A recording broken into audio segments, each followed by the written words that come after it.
अब मैं कांग्रेस में नहीं हूं, अब भी सच बोलता हूं। सच बोलने वाले किसी सजा से नहीं डरते। सच बोलने वालों को सूली पे चढ़ाया गया है, सच बोलने वालों को फांसी के तख्ते पे चढ़ाया गया है। और मुझे सूली पे चढ़ा दिया जाए या फांसी के तख्ते पे चढ़ा दिया जाए, लेकिन मैं सच बोलना नहीं छोड़ूंगा। मेरे लिए सत्ता और सियासत बहुत छोटी है, राम और राष्ट्र बड़ा है। मैं किसी भी पद की लालसा में राष्ट्र और राम से अलग नहीं हो सकता। मैं राम और राष्ट्र से समझौता नहीं कर, मैं उसका विरोध करूंगा। जो राम का विरोध करेगा मैं उसका विरोध करूंगा, जो राष्ट्र का विरोध करेगा मैं उसका विरोध करूंगा। और ये जो वर्तमान का विपक्ष है, ये राष्ट्र द्रोह का कार्य कर रहा है। इसीलिए मैं ये कहना चाहता हूं कि जितने राष्ट्र प्रेमी हैं, जितने इस देश को प्यार करने वाले लोग हैं, जितने सच्चे देशभक्त हैं, उन्हें नरेंद्र मोदी का साथ देना चाहिए। मोदी जी ने कहा है कि एक एजेंडा कांग्रेस का सामने आया है कि जो विरासत है उस विरासत पर कांग्रेस कर लगाना चाहती है।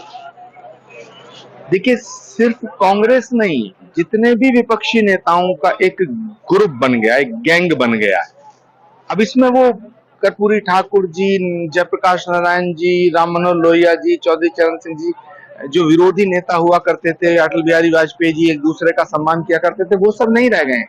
अब विपक्ष में भारतीय संस्कृति, भारत की सभ्यता, भारत के संस्कारों के विरोधियों का एक गैंग बन गया है कि नरेंद्र मोदी को हटाना भी चाहता है, नरेंद्र मोदी को मिटाना भी चाहता है।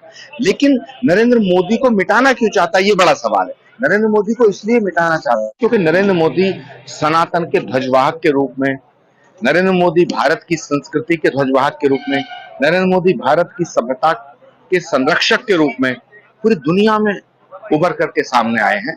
इसलिए इनका जो बैर है नरेंद्र मोदी से है, लेकिन नरेंद्र मोदी से क्यों है? वो इसलिए है कि ये भारतीय संस्कृति के दुश्मन है। बेचारे जी, मोदी जी का एक बयान सामने आया है। प्रधानमंत्री नरेंद्र मोदी जी ने मध्य प्रदेश में कहा है कि कांग्रेस क्या चाहती है, हम आपको बता दें। जेवर छीन लेगी, मंगलसूत्र छीन लेगी कांग्रेस, जो उनकी विचारधारा है। और अगर दो गाड़ियां किसी के पास है वो छीन लेगी, दो मकान किसी के पास है शहर में और गांव में तो कांग्रेस छीनना चाहती है। तो क्या मानते हैं जो इस तरह से कांग्रेस का एजेंडा सामने है? देखिए, देश की आजादी के बाद से लेके आज तक नरेंद्र मोदी जी पहले ऐसे प्राइम मिनिस्टर हैं जिन्होंने भारत को गौरवान्वित करने का काम किया। भारत के दो इतिहास हैं, एक आजादी से पहले का इतिहास, एक आजादी के बाद का इतिहास।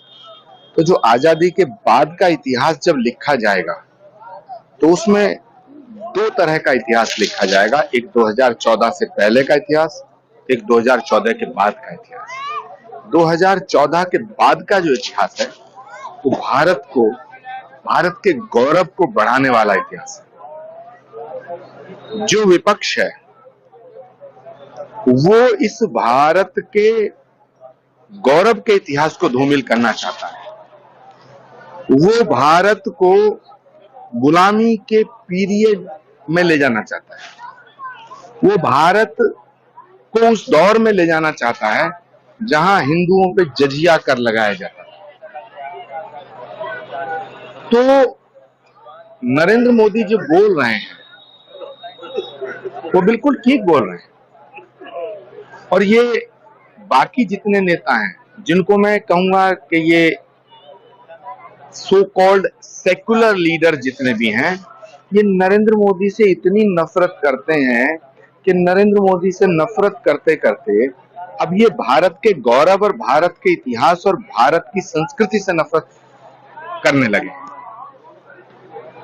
मुझे लगता है कि भारत की जनता 2024 के इस चुनाव में इन सब औरंगजेब और मुगलिया सल्तनत के समर्थकों को मुंह तोड़ जवाब देगी।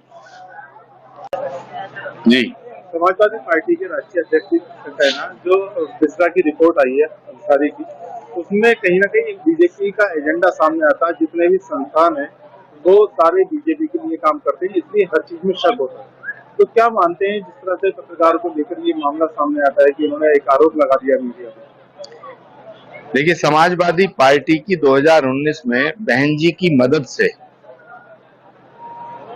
5-7 सीटें आ गई थी। अखिलेश जी के नेतृत्व में जब से समाजवादी पार्टी आई है, तब से निरंतर समाजवादी पार्टी का सुपड़ा साफ होता जा रहा है। 2024 का जब परिणाम आएगा, तो मुझे लगता है कि जो 2019 में जितनी उनकी सीटें थी, उतनी भी नहीं आ पाएंगी।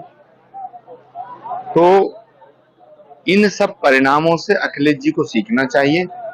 लेकिन मुझे अफसोस हो रहा है, मुझे बड़ा दुख होता है ये कहते हुए कि अखिलेश यादव जी ने भी राहुल जी की तरह सोचना शुरू कर दिया है।